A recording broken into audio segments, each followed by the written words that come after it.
আমাদের পরের সেশনের স্পিকার ডক্টর জয়ন্ত ব্যানার্জি এবং এই চেয়ারটা সেশন করবেন professor Biswajit Mondal.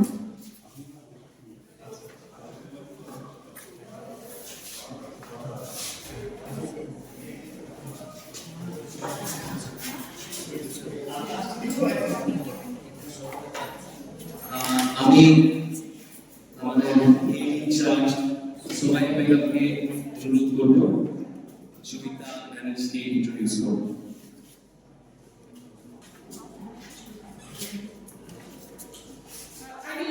I would now like to invite our second speaker for this session. Dr. Joyita Banerjee has completed her bachelor's degree in commerce from University of Calcutta and master's degree in commerce from St. Xavier's College of Kolkata. She later attained her doctorate from Management and Business Administration Department from Alia University. Presently, she is working as an assistant professor in the Department of Commerce, St. Xavier's Autonomous College, Kolkata. Her areas of interest are management accounting, financial management, and auditing. I would be honored to invite Dr. Joyita Banerjee on stage to deliver her lecture on the 2025 budget and its impact on tax incidence, a critical assessment. I would also like to invite Professor Bishojit Mondal to chair this meeting.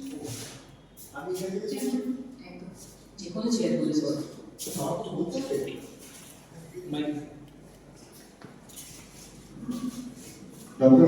Joyita Banerjee, she's an accomplished teacher and researcher, and she's an expert on this tax issues. So I should not just a single name because straight away I to go to Joyita, so no research. So can you mix Bengali and English because Actually, thank you. আচ্ছা, আমি প্রথমে কথাটা হচ্ছে যে স্যারের পরে আমার বলার একদম ইচ্ছে ছিল না। পরিষ্কার কথা হচ্ছে কেন স্যার স্টুডেন্ট আমার জন্য এটা খুব ডিফিকাল্ট যে আপনাদেরকে অতটাই এনগেজ করে রাখা ততটা স্যার করেছেন। তো আমার ভুল ত্রুটি একটু ক্ষমা করে দেবেন। আমি স্যার থেকে অনেকটাই ছোট, আমিও স্যারের থেকে শিখছি একটু। আমরা আজকে আমরা একটু পার্টিকুলার টপিকে যাব। এবার আমি প্ল্যান করেছিলাম সেশনটা অনেকটা বড়, বাট সময়ের জন্য আমি সেটাকে কর্ডিয়াল করে খুব স্পেসিফিক কটা জিনিস যেটা আমাদের সবার কাজে লাগবে সেখানে যাচ্ছি। তো আমার টপিকটা দেখতেই পাচ্ছেন, সেটা আমি 2025 রেভিনিউ বাজেট আর ট্যাক্স অ্যাসিস্ট্যান্সের উপরে একটা ক্রিটিক্যাল রিভিউ করতে চাই। তো স্যার যে বললেন ট্রিকল ডাউন এফেক্টটা যে কত visible as a failure as an economic theory as well as policy, সেটার প্রুফ আপনি বোধহয় এখানে দেখতে পাচ্ছেন। আমি জানি না কতটা ক্লিয়ার এই পার্টিকুলার ইনফোগ্রাফিকটা, তবে যদি দেখেন ওই যে হলুদ লাইন যেটা আপনারা হলুদ দেখছেন, সেই হলুদ লাইনটা হচ্ছে corporate tax as a percentage of GDP.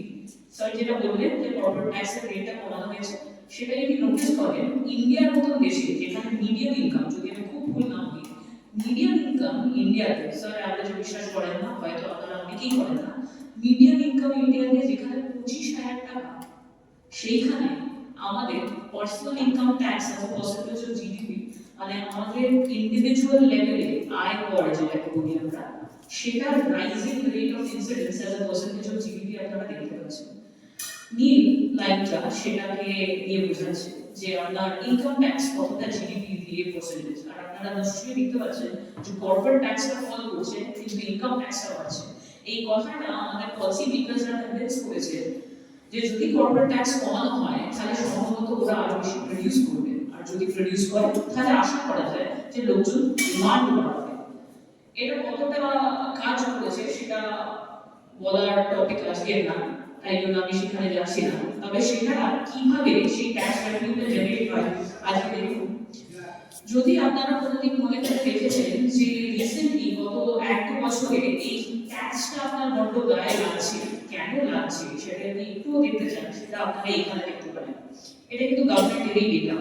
তাহলে 2021 থেকে 25 যদি আপনি দেখতে পান 88% of the total collection হচ্ছে direct tax collection আর 4% হচ্ছে সিকিউরিটিজ ট্রানজাকশন।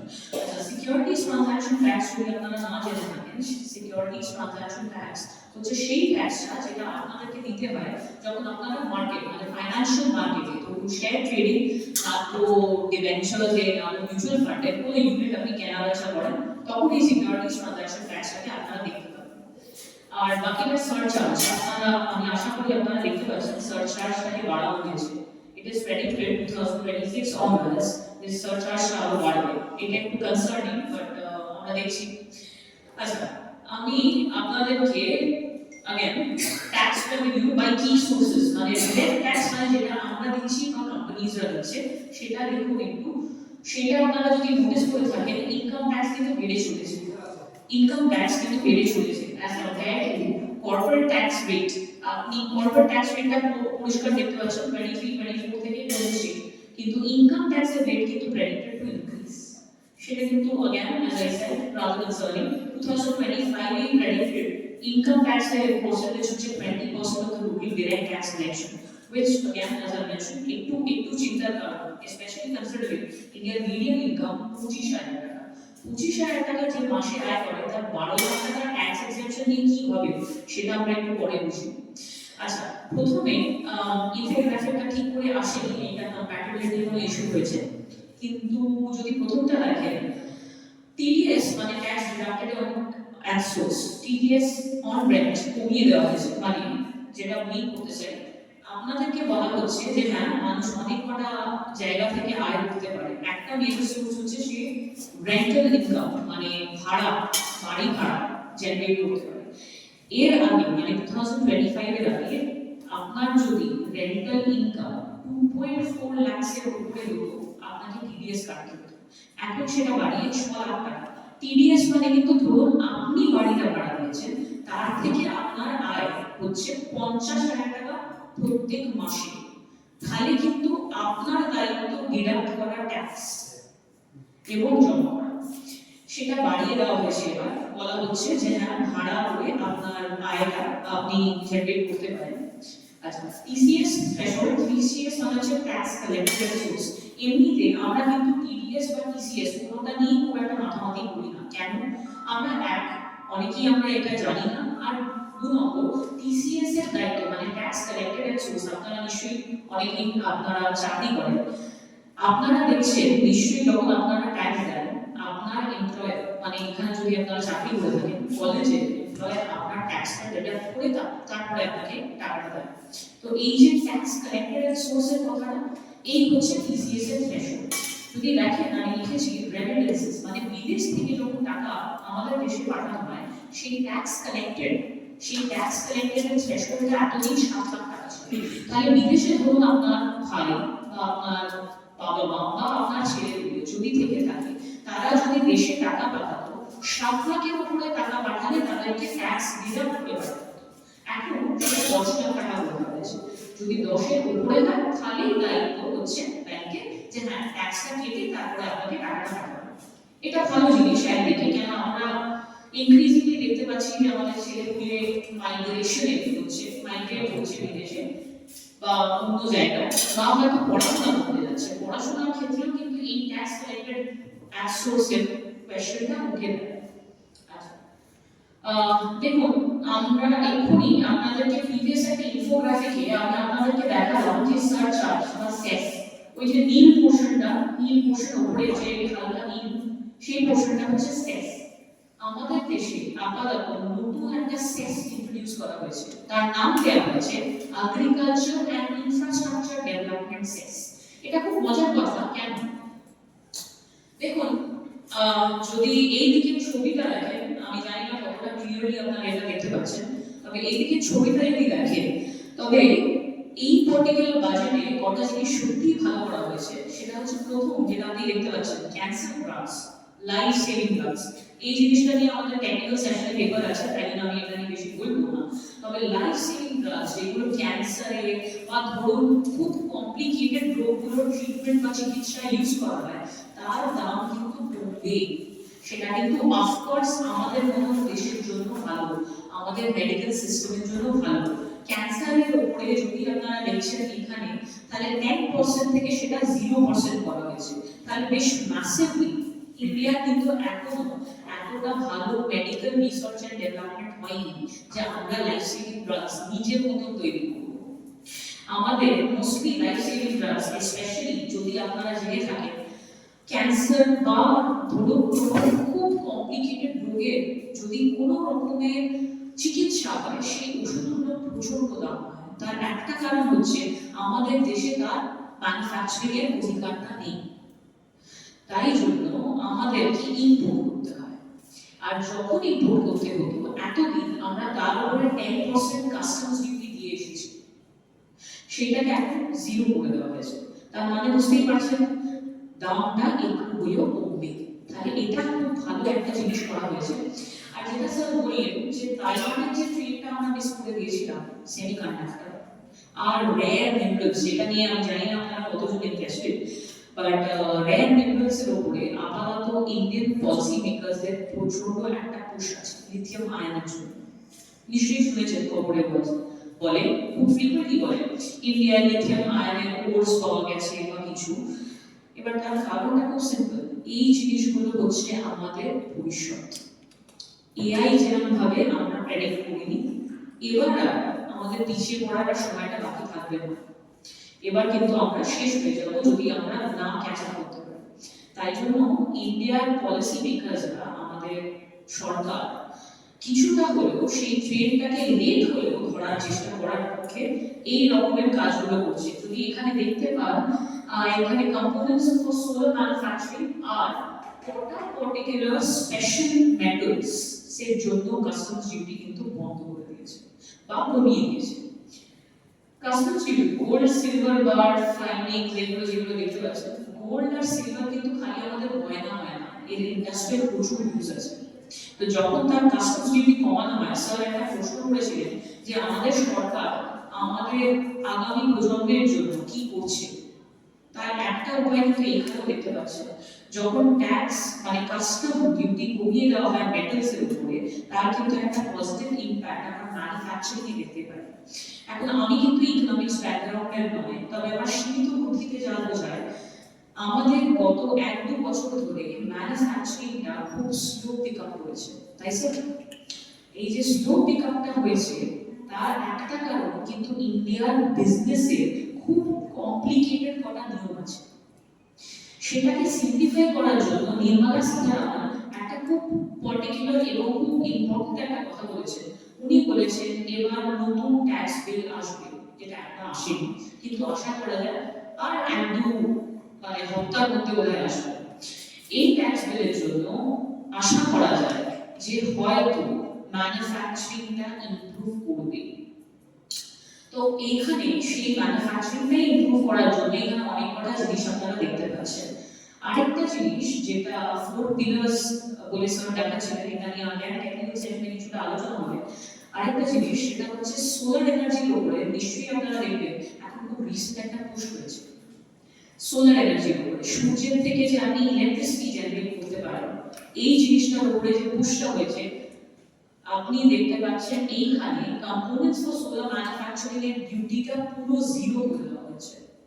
যার মানে যদি কোনো কোম্পানি রিনিউয়েবল এনার্জিতে ইনভলভ হয়, সে ম্যানুফ্যাকচার করছে ধরুন সোলার সেলস, সে ম্যানুফ্যাকচার করছে লাইট যেগুলো সোলার ব্যাটারির উপরে রান করে বা ইলেকট্রিক ভেহিকল, মনে রাখবেন এখন সেগুলো বেনিফিট পাবে। এটা এনকারেজ করার জন্যই তো গভর্নমেন্ট করছে। সো এইগুলো প্রচন্ড ইম্পর্টেন্ট কটা জিনিস যেটা গভর্নমেন্ট আপাতত ইজ করার জন্য, সোজা করার জন্য বা দাম কমাবার জন্য করেছে।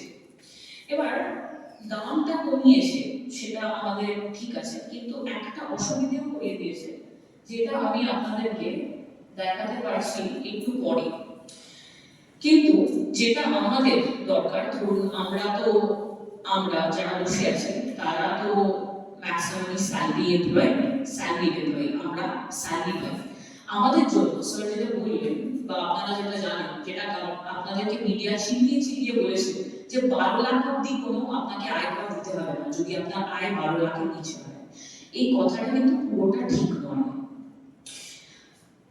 ইন্ডিয়াতে 12 লাখ অব্দি এক্সেপশন লিমিট কিন্তু করেনি। কথাটা হয়েছে যে এই যে নতুন ট্যাক্স স্ল্যাবের স্ট্রাকচারটা করা হয়েছে তার উপরে যতটা ট্যাক্স আপনাকে দিতে হতো 12 লাখ অব্দি, তার থেকে স্ট্যান্ডার্ড ডিডাকশনটা বেশি। স্ট্যান্ডার্ড ডিডাকশনটা সবাই পায় যারা স্যালারি পায়, কিন্তু তার মানে কিন্তু এই ভাববেন না যে আপনি একটা বাড়ি বিক্রি করেছেন আর আপনার 12 লাখ টাকা প্রফিট হচ্ছে, সেটা কিন্তু আপনি কোনো রকমের বেনিফিট পাচ্ছেন না, তার উপরে কিন্তু আপনাকে ট্যাক্স দিতে হবে। তো এই যে 12 লাখ টাকা আপনাকে বলা হচ্ছে যে 12 লাখ অব্দি কোনো ট্যাক্স নেই, এই কথাটা কিন্তু ইনকমপ্লিট। এই কথাটা ফুলফিল করার জন্য একটু আমরা বোর্ডটাতে দেখবো, আমি জানি না এখানে দেখতে পাচ্ছেন কি না আপনারা, এই যে টেবিলটা আপনারা ডান দিকে দেখতে পাচ্ছেন, সেই টেবিলটায় খুব পরিষ্কারভাবে আমাদের নতুন ট্যাক্সের স্ল্যাব রেটস। আচ্ছা, বিফোর আই গো ইনটু ইট, বোধহয় কয়েকজন আছেন যারা ওল্ড স্ল্যাব রেটস ফলো করেন। এটা আমি মানে অনেকে যাদের হোম লোন ইন্টারেস্ট আছে বা এরকম কিছু আছে, তারা হয়তো ওল্ড স্ল্যাব রেটস ফলো করেন পুরনো। এখন নতুন ডিফল্ট ট্যাক্স রেজিম ডিফল্ট যে ট্যাক্স রেজিমটা হয়ে গেছে, যেটা নতুন, মানে আনলেস আপনি আলাদা করে কাগজ জমা দিচ্ছেন যে না আমি পুরনো ট্যাক্স স্কিমে যেতে চাই, এটা কিন্তু ধরেই নেওয়া হচ্ছে যে আপনি নতুন ট্যাক্স স্কিমে আছেন। এই নতুন ট্যাক্স স্কিমে মজাটা দেখুন, 4 লাখ অব্দি আপনাকে কোনো ট্যাক্স দিতে হয় না, এটা খুব ক্লিয়ার। কিন্তু তার উপরে যেই বললেন আপনি 4 থেকে 8 লাখ অব্দি, তখন আপনাকে 5% ট্যাক্স দিতে হচ্ছে। এই যে স্ল্যাব রেট গুলো যদি আপনি দেখতে পান, 5% 4 থেকে 8 লাখ, 8 লাখ থেকে 12 লাখ যদি আপনি যান, সেখানে আপনাকে 10% ট্যাক্স দিতে হচ্ছে। আর 12 লাখের উপরে গেলে কিন্তু আপনাকে 15% ট্যাক্স দিতে হচ্ছে। এবার 24 লাখের উপরে যদি দেখতে পান, 25% একটা নতুন স্ল্যাব ইনক্লুড করা হয়েছে, 20 থেকে 24 লাখ। এটা কিন্তু আগে ছিল না, এটা নতুন। কিন্তু তার আগের পোর্শনটা পুরোটাই ছিল। এবার শুধু সুবিধাটা কি করেছে, আপনাদেরকে যাতে ট্যাক্স না দিতে হয়, আমাদের বারবার নির্মলা সীতারামন পার্লামেন্টে এসে বাজেট সেশনে বলেছে, মোদি জি, আমাদের প্রাইম মিনিস্টার মোদি মিডল ক্লাসের কথা শুনেছেন। সেই মিডল ক্লাস, আমি ঠিক জানি না মিডল ক্লাসের ডেফিনেশনটা কি, কেন মিডল ক্লাস 12 লাখ টাকা আয় করে বছরে, আমার কাছে এটা খুব প্যাশনেট, এটা মনে হয় না সত্যি। Again, statistics is a damn lie. 12 lakh টাকা বছরে যার আয়, সে মিডল ক্লাস হতে পারে না যে দেশের মিডিয়ান ইনকাম 25,000 টাকা, এবং যে দেশের আনএমপ্লয়মেন্ট রেট বেশ হাই হতে পারে, আর স্কুলিং রেট হচ্ছে 7 এর নিচে। এটা সম্ভব নয়, কিন্তু আমাদের সরকার তাই জন্য কাজ করছে। তো আপনারা দেখতেই পাচ্ছেন 10%, 15%। তো কথাটা হচ্ছে এই যে 10% আপনার 12 লাখ টাকা অবধি যদি আয় হয়, স্ট্যান্ডার্ড ডিডাকশন এ একটা স্পেশাল সেকশন আছে 87A রিবেট বলে। এই 87A ক্লেম করে আপনি ট্যাক্স পাবেন, ট্যাক্স আপনাকে দিতে হবে না। ট্যাক্স কিন্তু দিতে হবে না, শুধু সরকার এনার ব্যবস্থা করেছে যতটা ট্যাক্স আপনার দেওয়ার কথা ছিল সেইটাও ক্ষমা করে দেবে through 87A, which is a rebate। আপনার আয় যদি 12,75,000 হয়, তাহলেও কিন্তু আপনি ট্যাক্স দিচ্ছেন না, সেটা এই ক্যালকুলেশনে বুঝতে পারবেন, সেটা আরো আছে আমাদের। এটা হচ্ছে আমাদের ইন্ডিভিজুয়াল লেভেলে যেটা দরকার সেটা বললাম। এবার এটা বাদ দিয়েও আমাদের গভর্নমেন্ট, দেখুন বাজেটটা তো খালি আমাদের জন্য হতে পারে না, বাজেটটা সবার জন্য হতে হয়। তো যখন সবার জন্য হতে হয়, তাহলে গভর্নমেন্টের কটা দায়িত্বে পড়ে যে বিজনেসটাকে ইমপ্রুভ করা যায়। এই যে আর্টিফিশিয়াল ইন্টেলিজেন্স বলা হচ্ছে, এই যে ফিনান্সিয়াল সার্ভিসেস বলা হচ্ছে, ইন্ডিয়ার টার্সিয়ারি সেক্টর মানে সার্ভিসেস সেক্টর কিন্তু বুমিং। আমরা কিন্তু আমাদের এক্সপোর্টের একটা লার্জ কন্টিনজেন্ট, একটা বেশ বড় পোর্শন কিন্তু হচ্ছে এক্সপোর্ট অফ ফিনান্সিয়াল সার্ভিসেস। আর সেই ফিনান্সিয়াল সার্ভিসেসে ইন্ডিয়া একটা খুব ফিউচারিস্টিক সিটি তৈরি করে, যার নাম হচ্ছে গিফট সিটি, যেটা আহমেদাবাদ, গুজরাটে, নট আহমেদাবাদ বাট গুজরাটে। সেই গুজরাটে যে সিটিটা ফর্মুলেট করা হয়েছে, সেটাকে এনকারেজ করার জন্য বা এক্সপোর্টটাকে ইমপ্রুভ করার জন্য তাদেরকে ট্যাক্স হলিডে দেওয়া হয়েছে। ট্যাক্স হলিডে মানে কি? ট্যাক্স হলিডে মানে হচ্ছে যদি আপনার বিজনেসটা, সে ছোট হতে পারে বড় হতে পারে, কিন্তু যদি আপনার বিজনেসটা এই পার্টিকুলার জায়গাতে হয়, এই গিফট সিটিতে হয়, গিফট সিটিতে যদি হয়, সেই সিটিতে আপনার বিজনেসটা যদি 2030 এর মধ্যে সেট আপ করা হয়, তাহলে আপনাকে কোনো ট্যাক্স দিতে হবে না। এইটা খুব মজার, কেন আমাদের পরের প্রজন্ম খুব বড় লেভেলে চাকরি পাবে এখন ফিনান্সিয়াল সার্ভিসেস। সেটা যাদের মানে সে সে যাই হোক, সে কিন্তু ফিনান্সিয়াল সার্ভিসেসে আলাদা চাকরি পাবে। অনেকেই আমাদের প্রজন্মের একটা বেশ বড় পোর্শন ফিনান্সিয়াল সার্ভিসেসেই চাকরি পাবে। এখন সে ফিজিক্স পড়ে আসতে পারে, সে কেমিস্ট্রি পড়ে আসতে পারে, কিন্তু তার অ্যাপ্লিকেশন কিন্তু সার্ভিসেসে থাকবে। তো যখন এই সার্ভিসেস হবে, সেই ডিফিসিটিটাকে এনকারেজ করার জন্য আপনারা দেখতে পাচ্ছেন এই প্রথম আইএফএসসি তে এই 2030 অব্দি ট্যাক্স হলিডে এক্সটেন্ড করা হয়েছে। এটা খুব ইন্টারেস্টিং। এবার এই যে, তো দেখতেই পাচ্ছেন ফিনটেক মানে ফাইন্যান্সিয়াল টেকনোলজি, এই ট্রেন্ডটা আমরা বেশ আগে।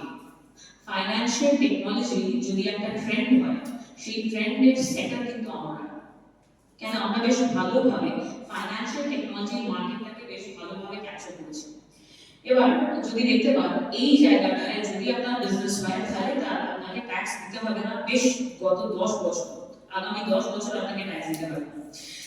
এবার কটা স্পেসিফিক বা কটা খুব নতুন জিনিস যেগুলো আমরা জানি না, আমরা সাধারণ মানুষরা এই জিনিসগুলো জানি না। আমি এটাকে খুব সোজাভাবে বলার চেষ্টা করছি।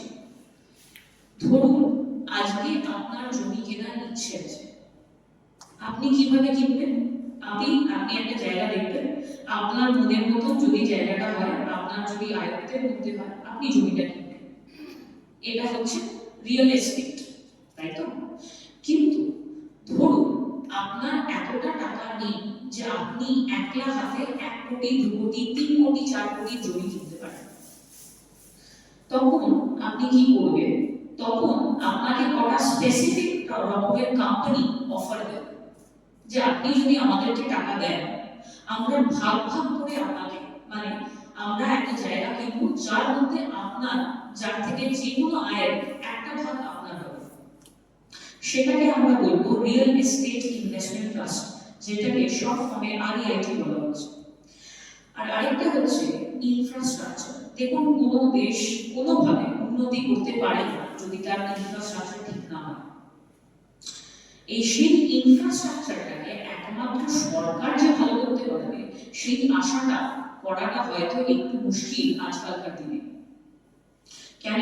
আপনি দেখতেই পাচ্ছেন রাস্তাঘাটের যা অবস্থা, বা যা রেলওয়ে স্টেশন বা যা ইনফ্রাস্ট্রাকচার বলতে আপনার মাথায় যা আসে, সেটাকে একমাত্র সরকারের সামলানো সম্ভব নয়। তখন সেটাকে প্রাইভেটাইজ করতে গেলে কটা জিনিস করতে হয়। এবার তাদের মধ্যে সেই প্রাইভেটাইজ করার একটা উপায় তো আপনারা খুব ভালো করে জানেন, যেখানে হচ্ছে ডিসেন্ট্রালাইজেশন, বা গভর্নমেন্ট যখন কোনো নিজের সরকারি কোম্পানিকে বিক্রি করে, সেটা আলাদা। কিন্তু ধরুন কোনো ট্রাস্ট সেট আপ করে সেই ইনফ্রাস্ট্রাকচার প্রজেক্ট করা, সেটাকে আমরা বলবো ইনভেস্টমেন্ট ইন ইনফ্রাস্ট্রাকচার, EINVIT, ইনভ্যাট, যেটা লেখা আছে ইনফ্রাস্ট্রাকচার ইনভেস্টমেন্ট ট্রাস্ট বলা হয়। তো এই জিনিসগুলো এনকারেজ করার জন্য আবার গভর্নমেন্ট কটা ছাড় দিয়েছে, যেটা আপনারা দেখতে পাচ্ছেন। এবার আমার সময়টা কম, তাই জন্য আমি বেশিক্ষণ বলছি না, তবে দেখতে পাচ্ছেন 10 বছরে কোনো রকমের ট্যাক্স থেকে আপনি মুক্ত, যদি আপনি কোনোভাবে আইএফএসসি না তো আরইআইটি চালান। এবার এইগুলো আমাদের কমন লোকেদের খুব একটা কাজে লাগবে না, তাই জন্য আমি বলছি না। তবে কটা জিনিস আমি বললাম যে কর্পোরেট ট্যাক্স রেট, যে দেশে আমাদের মতন লোকেদের উপরে ইনকাম ট্যাক্সের রেট এত ভয়ঙ্কর হয়, সেই দেশে কর্পোরেট ট্যাক্স রেট বা কর্পোরেট ট্যাক্স থেকে টাকা কালেকশন, মানে কোম্পানি থেকে টাকা কালেকশন, কোম্পানি থেকে ট্যাক্স কালেকশন কমে যাওয়াটা ভালো জিনিস নয়। কিন্তু কটা জিনিসে যদি দেখেন গভর্নমেন্ট বা সরকার সেই ইনিশিয়েটিভটাও নিয়েছে। এবার সেই ইনিশিয়েটিভটা নিয়েছে তার কথাটা মানে কি, আপনি দেখতে পাচ্ছেন এরকম না যে কোম্পানি যা ইচ্ছে তাই ততদিন লস কেটে করবে। একটা বলে দিয়েছে যে হ্যাঁ 8 বছরের মধ্যেই সেই লসগুলো শেষ করে দিতে হবে। দেখুন এইভাবে অনেক রকমের ছোট ছোট কোম্পানি নিজের প্রফিটটাকে লস হিসেবে দেখিয়ে ট্যাক্স থেকে বাঁচার চেষ্টা করে। সেটাকে বন্ধ করার একটা উপায় হচ্ছে 8 বছরের মধ্যে সেই ট্যাক্সটাকে রাইট অফ, সে যাই লস হোক যতই লস হোক সেটাকে শেষ করে দিতে হবে। আচ্ছা, আরেকটা যদি দেখে থাকেন 3 নম্বর, যেটা সভরেন ওয়েলথ আর পেনশন ফান্ডের উপরে ট্যাক্স এক্সেপশন করা হয়েছে। সভরেন ওয়েলথ ফান্ড হচ্ছে বিদেশে সেই দেশে যেই দেশগুলোর প্রচুর টাকা আছে, এক্সট্রা টাকা আছে, আমরা তো ডেফিসিটে চলি। যে দেশের এক্সট্রা টাকা আছে সেই দেশে একটা sovereign wealth fund set up করে তারা অন্য দেশে টাকা ইনভেস্ট করে। তাদেরকে ট্যাক্স এক্সেম্পশন দেওয়া হচ্ছে কেন? তার কারণ হচ্ছে তাদের হাতে যেহেতু অনেকটা টাকা, আমরা আশা করছি যে সেই টাকাটা যদি আমাদের দেশে দেয় তাহলে হয়তো আমাদের কিছু ভালো হতে পারে। এইগুলো আচ্ছা, এবার এই যে ডিউটি গুলোর কথা বলছি না, যদি দেখেন লাস্টের দিকে, এবার প্রথমগুলো বলার আর সময় নেই, নিচের দিকেই বলছি। লাস্টের দিকে দেখুন বাকি দুটো লাইফ সেভিং ড্রাগস যেগুলো লেখা আছে তাতে কিন্তু সারচার্জ আপনার উঠিয়ে দিয়েছে। দেখুন 2 ফেব্রুয়ারি থেকে আপনাকে কোনো রকমের কাস্টম ডিউটি দিতে হবে না, কিন্তু মজার ব্যাপার এইটা যে কটা জিনিসে সারচার্জ তুলেও তোলেন, তার নামটা পাল্টে দিয়েছে। তার নামটা পাল্টে রাখা হয়েছে। যদি দেখেন এখানে মোটর ভেহিকলস তাতে +20% এআইডিসি লেখা আছে, যেটা আগে +4% ছিল, সেটা একটা সারচার্জ ছিল, সেটা এখন 20% এআইডিসি হয়ে গেছে। এআইডিসি মানে হচ্ছে এগ্রিকালচার এন্ড ইনফ্রাস্ট্রাকচার ডেভেলপমেন্ট সেস। এই যে কৃষির উপরে ফোকাস করা হবে, এই হচ্ছে ফোকাস। এই সেক্টর থেকে যা টাকা জেনারেট হবে গভর্নমেন্টকে এগ্রিকালচার বা কৃষির জন্যই খরচা করতে হবে। আচ্ছা, এবার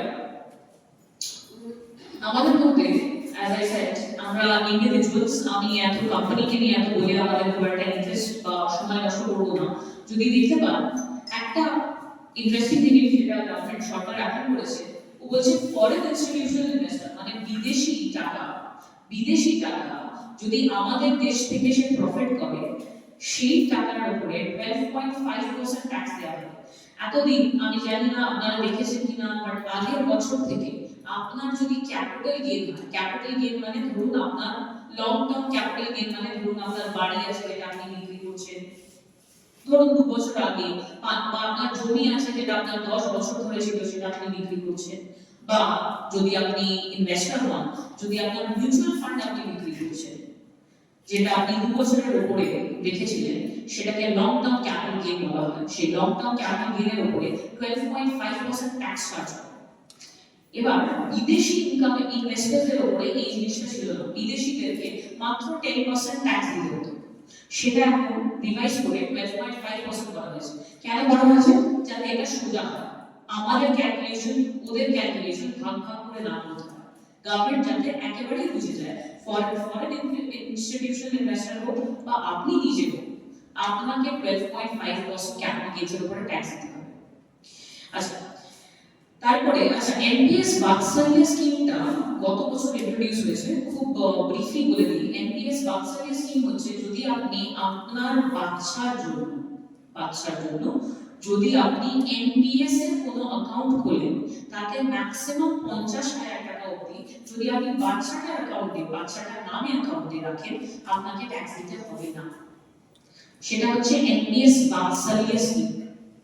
এই এনপিএস বাৎসল্য স্কিম গত বছরের অগাস্টে ইন্ট্রোডিউস করা হয়েছে এবং সম্ভবত অনেক কটা ব্যাংকে এখনো আসেনি। তবে এনপিএস বাৎসল্য স্কিম কিন্তু আপনাকে কিছুটা হলেও আশা দিচ্ছে যে হ্যাঁ, আপনি যদি নিজের বাচ্চার জন্য টাকা বা প্ল্যানিং করে রাখেন, তাহলে আপনার 50,000 টাকা অবধি এক্সেপশন আছে। এটা হচ্ছে এনপিএস বাৎসল্য। যদি দেখতে পান এখানে লিখে রেখেছি আমি। আচ্ছা, ন্যাশনাল সেভিংস স্কিমের যদি খুব পুরনো কোনো সার্টিফিকেট এখনো থেকে থাকে, তার উপরে আবার এক্সেপশন করে দেওয়া হয়েছে। আপনি আয় করলেও সেটা আমরা এক্সেপ্টই করব, আপনাকে তার উপরে ট্যাক্স দিতে হবে না। আচ্ছা, অল্টারনেটিভ ইনভেস্টমেন্ট ফান্ড নিয়ে বেশি বলছি না। যাদের অনেকটা টাকা আছে, অনেকটা মানে এবার সত্যি করেই বলতে হচ্ছে যারা বড় লোক, যারা 50 লাখ টাকার উপরে ইনভেস্ট করতে রাজি আছে একেবারে, তাদের জন্য অল্টারনেটিভ ইনভেস্টমেন্ট ফান্ড হয়। তো আমি ধরে দিচ্ছি আমরা আপাতত এইটাতে নেব আপাতত। আচ্ছা, incomes and gains from house property, আমাদের সবার বাড়ি আছে, বাড়ি না থাকলে আমরা এখানে হয়তো ভাড়া থাকি। যদি আমরা ভাড়া থেকে থাকি বা বাড়ি কিনে থাকি, সব থেকে এতদিন এরকম যদি হয়ে থাকে, ধরুন আপনি এখানে রয়েছেন, আপনার বাড়ি, আপনি এখানে একটা বাড়ি করছেন, যেমন দীপ্রসাদের বাড়ি অন্য জায়গায়, দীপ্রসাদ হয়তো এখানে থাকে, ধরুন দীপ্রসাদ এখানে থাকেন, কিন্তু দীপ্রসাদের বাড়ি হয়তো এখান থেকে 500 কিলোমিটার দূর কোনো একটা জায়গায়। এবার দীপ্রসাদ এইখানে একটা বাড়ি কিনলেন, এর আগের বছর অবধি দীপ্রসাদ কিন্তু দুটো বাড়ি নেগেটিভ ক্লেম করতে পারেন না। আপনি বলতে পারেন না যে দুটোই বাড়ি না, উনি বলতে পারেন, তবে সরকার সেটা মানবে না। সরকার কিন্তু সেকেন্ড বাড়িটাকে ভাববে ভাড়া দেয় এবং তার উপরে ওনাকে ট্যাক্স দিতে হতো, যেটা এবার কমে দেওয়া হয়েছে। এবার বলছে আপনাকে কোনো প্রশ্ন কেউ করবে না। আপনার যদি দুটো বাড়ি থাকে, আপনি একদম কোনো রকম ভাবে বলতে পারেন দুটো বাড়ি আমার, আমি কোনো রকমের ইনকাম এখান থেকে জেনারেট করি না, আমি পুরোটাই নিজে অকিউপাই করে থাকি। একটাতে আমি থাকি, আরেকটাতে আমার বাবা মা থাকে, একটাতে আমি থাকি, আরেকটাতে আমার স্পাউস থাকে। আমি এটা বলতেই পারি, এই কোনো প্রশ্ন ছাড়াই আপনাকে বলে দেওয়া হবে যদি আপনার দুটো বাড়ি আছে যেগুলোর উপরে আপনি রয়েছেন সেলফ অকিউপাইড, তাহলে আপনাকে কোনো রকম ভাবে ট্যাক্স দিতে হবে না। এটা কিন্তু এই বাজেটটাতে নতুন একটা ইন্ট্রোডাকশন। কেন এরা আমরা দেখতেই পাচ্ছি, তার কারণটাও বলে দিই, মাইগ্রেশন প্যাটার্নস।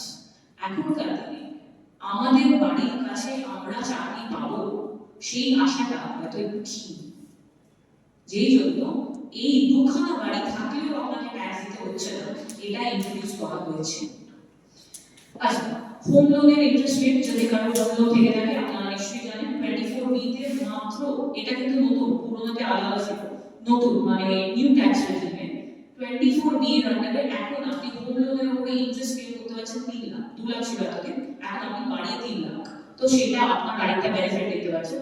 আর আরেকটা দেখতে পাচ্ছেন, এটা আমি অলরেডি বলে দিয়েছি, এটা রিপিট করছি না। এইটা হয়তো আপনাদের কাজে লাগবে। এইটা এই জিনিসটা হয়তো আপনাদের কাজে লাগবে যদি ফিক্সড ডিপোজিটের উপরে। এর উপরে দেখুন যেটা কাজে, সেটা আগে বলে দিই।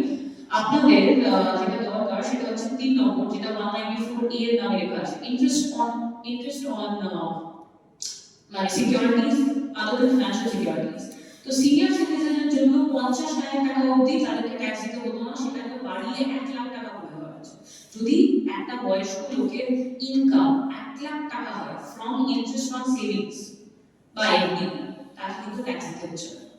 আর আমাদের মতো লোক যারা সিনিয়র সিটিজেন নয়, তাদের কিন্তু বাড়িয়ে, যেটা আগে 40 ছিল সেটা বাড়িয়ে কিন্তু 50 করে দেওয়া হয়েছে। 50,000 টাকা অবধি যদি আপনি ইন্টারেস্ট বা সুদ পান ফিক্সড ডিপোজিট থেকে বা কোনো রকমের অ্যাকাউন্ট থেকে, সেভিংস অ্যাকাউন্ট থেকে, আপনাকে ট্যাক্স দিতে হচ্ছে না। ঠিক আছে? আর রেন্ট যদি দেখে থাকেন, এক্ষুনি আমি বললাম আগে 40,000 টাকা অবধি আপনার রেন্টের উপরে আপনাকে ছেড়ে দিয়েছিল, আপনাকে ট্যাক্স দিতে হতো না।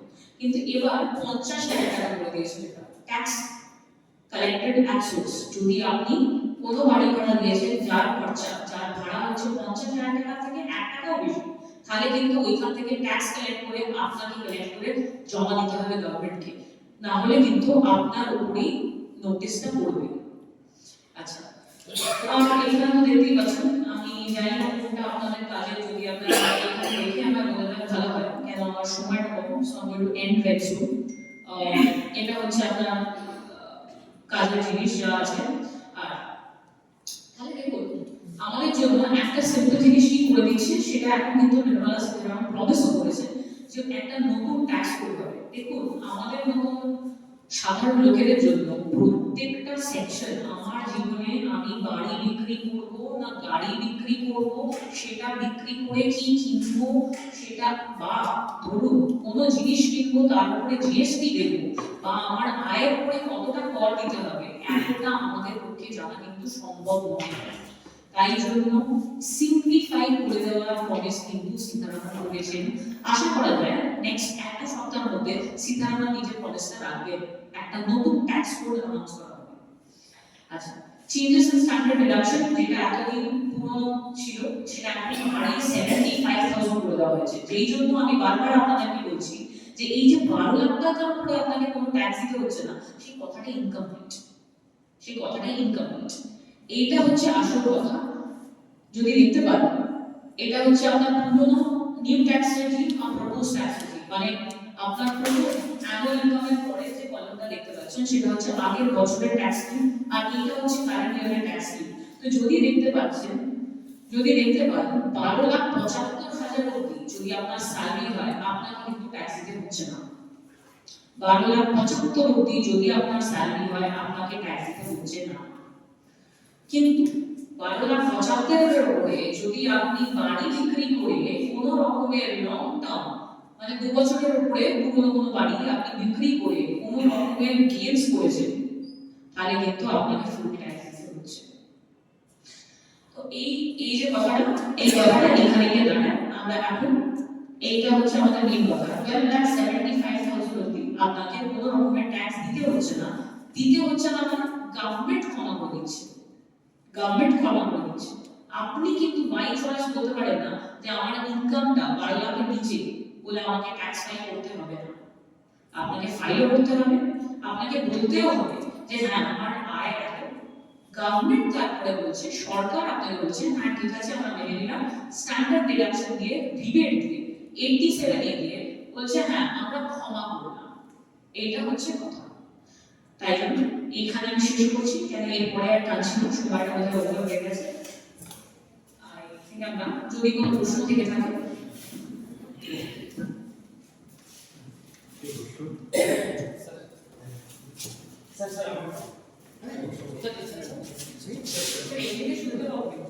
এমনিও বলতে পারছি শুনতে পারবো।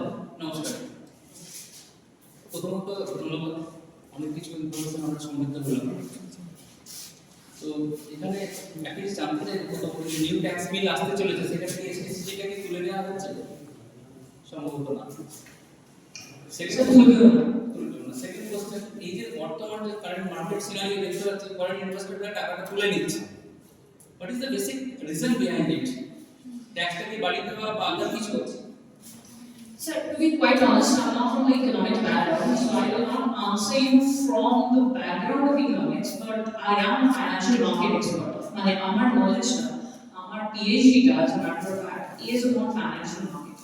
এবার কথাটা হচ্ছে যে এই যে ফরেন ইনস্টিটিউশন ইনভেস্টারদের টাকা তুলে নিচ্ছে, এটা ট্যাক্সকে দেখে স্যার ভয় পাচ্ছে না। কেন দেখুন, সত্যি কথা বলতে ফরেন ইনভেস্টারদের যদি ট্যাক্স না দেওয়া হয় স্যার, তারা কিন্তু সাদা টাকা দেখাবে না। 7 উপায়ও আছে, আপনি যদি চান সেটাও আমি বলে দিতে পারি। কিন্তু যেটার কারণ যে জন্য আমরা টাকাটা তুলছে, কেন এই কথাটা গত 2 বছর ধরেই আমরা শুনছি যে হয়তো মার্কেটটা সাস্টেইন করবে না।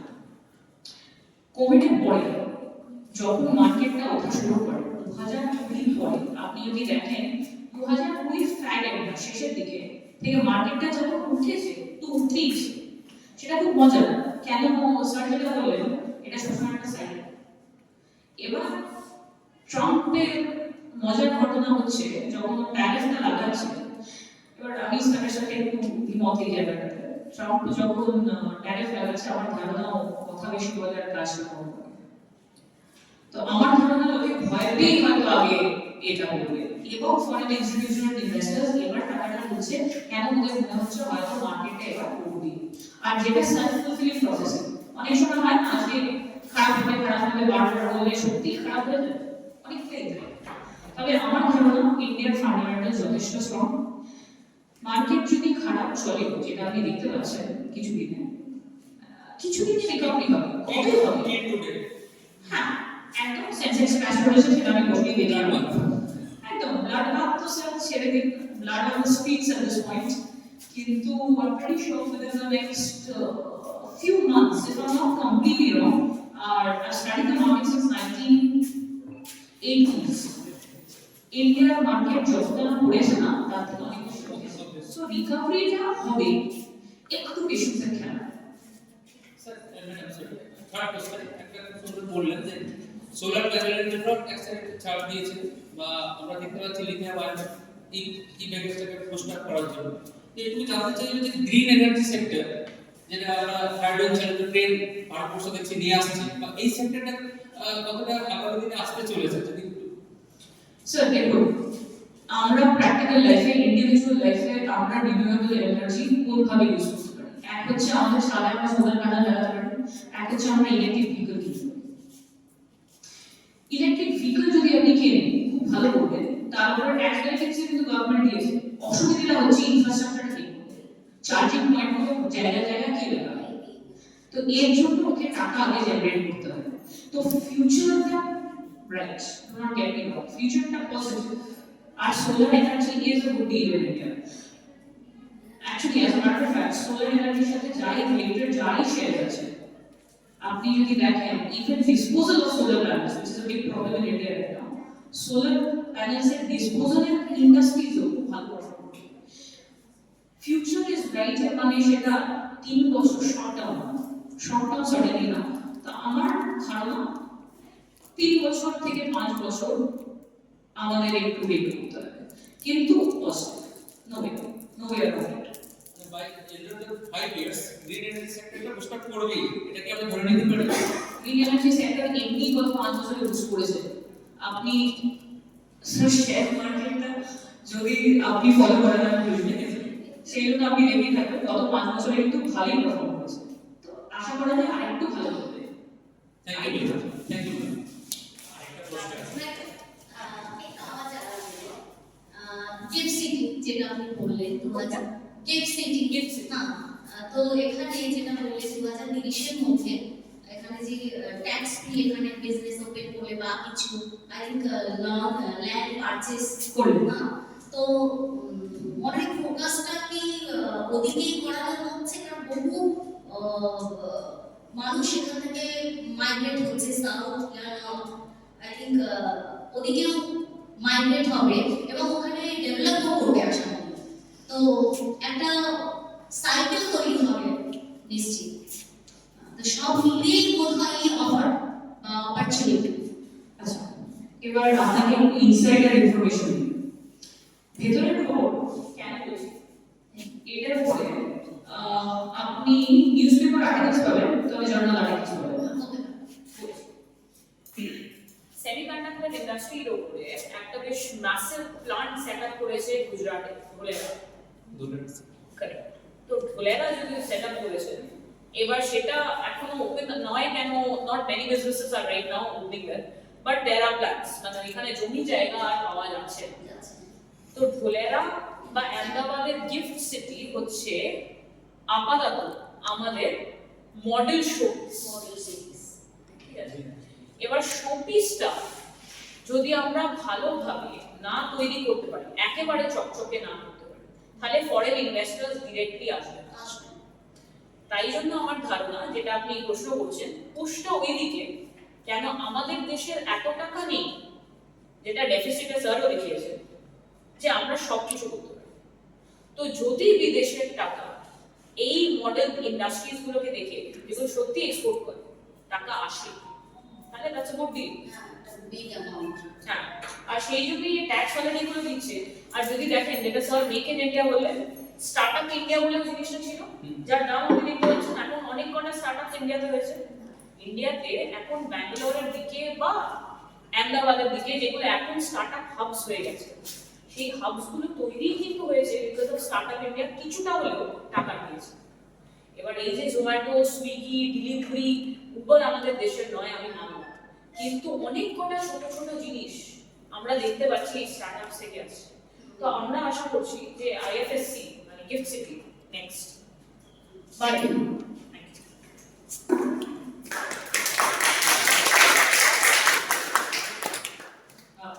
ধন্যবাদ সবাইকে। আমার মিডিয়া কনফারেন্সটা মোস্টলি ইংরেজি ছিল, ভেরি সরি, আমার খুব বড় একটা লিমিটেশন এটা, কিন্তু আশা করি কিছুটা হলেও আপনাদেরকে আমি জানাতে পেরেছি কি অসুবিধে না অসুবিধে বা কি ভালো খারাপ হয়েছে আমাদের মধ্যে। ধন্যবাদ। I would again like to thank sir and the college itself for inviting us and now for introducing it. Thank you so much. আমরা স্ট্রেট অ্যাওয়ে পরের সেশনে চলে যাচ্ছি। পরের একটা টেকনিক্যাল সেকশন আছে।